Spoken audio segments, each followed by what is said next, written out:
बुधवार का दिन रीवा और नगर निगम के लिए शर्मनाक दिन रहा। एक महिला पार्षद को नगर परिषद में भ्रष्टाचार के खिलाफ आवाज उठाने की सजा दी गई। महिला पार्षद को परिषद से धक्के देकर बाहर निकाल दिया गया। इतना ही नहीं, मीडिया के कवरेज पर भी प्रतिबंध लगाने की कोशिश की गई। ज्ञात हो कि बुधवार को नगर निगम रीवा में नगर परिषद का 13वां सम्मेलन आयोजित किया गया था। इस बार की नगर निगम के सम्मेलन शुरू होने के साथ ही चर्चा में रही। भाजपा के 15 पार्षद बैठक से नदारद रहे। नगर परिषद अध्यक्ष से उन्हीं की पार्टी के 15 पार्षद नाराज चल रहे हैं। इसका नजारा भी परिषद में साफ नजर आया। परिषद में भाजपा और कांग्रेस के पार्षदों की संख्या बराबर बराबर रही।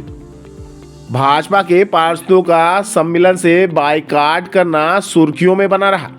वहीं दूसरी तरफ परिषद की बैठक के दौरान वार्ड क्रमांक 13 और नगर निगम अध्यक्ष के बीच जमकर तू मैं हो गई। वार्ड क्रमांक 13 की पार्षद नम्रता सिंह ने आरोप लगाया कि उन्होंने जो कर्मचारियों की सूची मांगी थी वह उन्हें नहीं दी गई है, उन्हें अधूरी जानकारी दी गई है। इस बात का मुद्दा परिषद में उठाया गया, जिस पर नगर निगम अध्यक्ष भड़क गए और महिला पार्षद को परिषद से ही बाहर निकालने का आदेश दे दिए। महिला पार्षद बाहर जाने के बाद फिर से परिषद के अंदर पहुंची तो उन्हें धक्का देकर बाहर निकाल दिया गया। हालांकि वार्ड क्रमांक 13 की पार्षद नम्रता सिंह के व्यवहार को लेकर भाजपा और कांग्रेस के पार्षदों ने एक सुर में विरोध किया और उन्हें बाहर निकालने की बात कही। इसके बाद कांग्रेस पार्षद नजमा बेगम और रमा दुबे ने पहुंचकर उन्हें बाहर निकालने की कोशिश की। तीनों के बीच में इस दौरान भी धक्का मुक्की हुई। इतने हंगामे के बाद भी 13वें साधारण सम्मेलन में रखे गए 15 बिंदुओं पर चर्चा की गई और सर्वसम्मत से सभी बिंदुओं को पास कर दिया गया। आप सस्पेंड है, आप बाहर जाइए, जो आपको चाहिए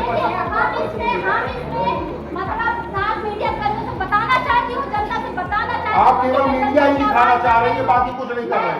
चलती परिषद का दरवाजा कर रही है। अब बात करिए, बुलाइए पुलिस को।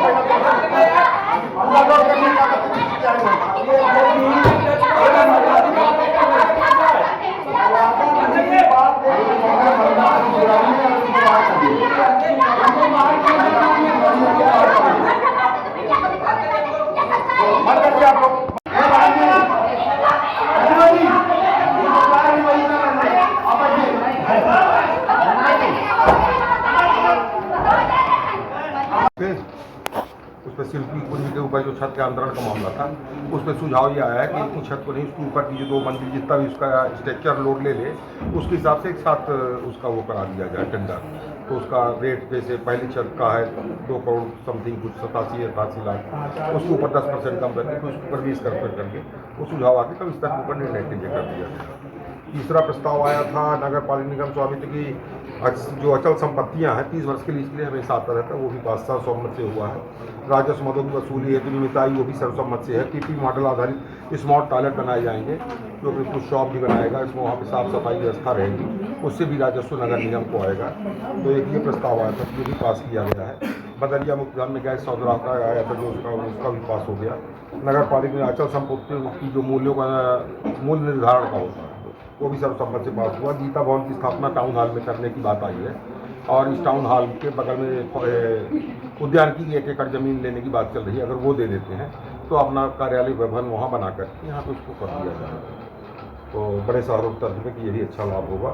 रानी तालाब का वही 35 साल का जो 35 महीने का ठेका होता है, उसका पुनः समय समाप्त होने पर किया जाएगा, प्रीमियम का विधान था।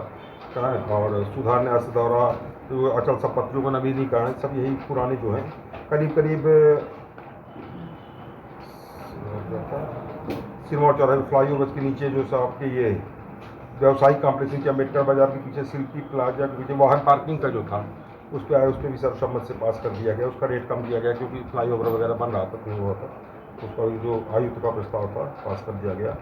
वार्ड क्रमांक 7 में राज कपूर ऑडिटोरियम के जो मेंटेनेंस वगैरह का था वो पुनर्विचार आयुक्त का आया था प्रस्ताव, वो भी पास हो गया।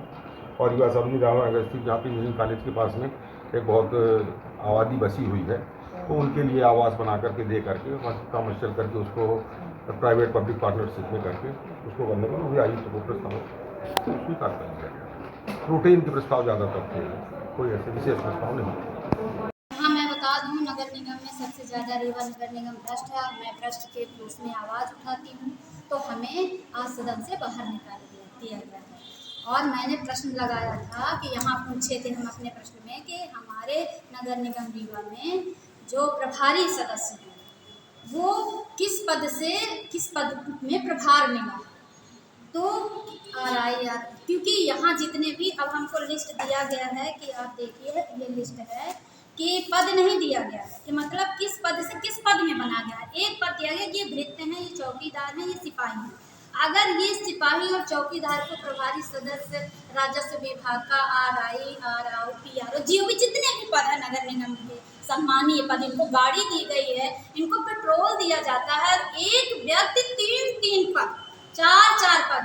और ये सोचिए कि नगर निगम में इतना भ्रष्ट है कि आप लोगों ने भी सुना होगा, आज हम लोग 45, 40 समथिंग 50 के ईयर्स के हो रहे हैं, और सभी ये जानते हैं कि हमारे बाप दादा सरकारी नौकरी से अगर मर गए तो उनको नौकरी या फिर उससे नीचे पद में मिलती है या फिर सेम उसी में मिलती है एजुकेशन के हिसाब से, है ना। पर यहाँ क्या है कि एजुकेशन हो या ना हो, 8वीं पास, अब नृत्य कितने का रहता है। आप देखिए बजट लिस्ट हमारे, वो ले ली, अभी मैं ले लूंगी, यहाँ का वो दिया क्यों नहीं, हमको गुमराह किया गया। बस इतना ही दिया गया, देख लीजिए आप लोग, इतना ही दिया गया है, हमको भी ये दिया नहीं गया कि किस पद में ये हैं।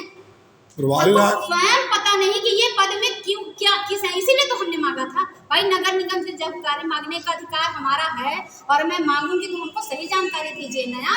ये गलत जानकारी हमको नगर निगम ने दिया है और ऊपर से सदन में बोलने नहीं दिया, और बोल रहे थे तो हमको यहाँ से सस्पेंड कर दिया गया सदन से। और ये भी नहीं बता रहे हैं, सदन चल रही है, हमको ये नहीं बताया गया कि कितनी देर के लिए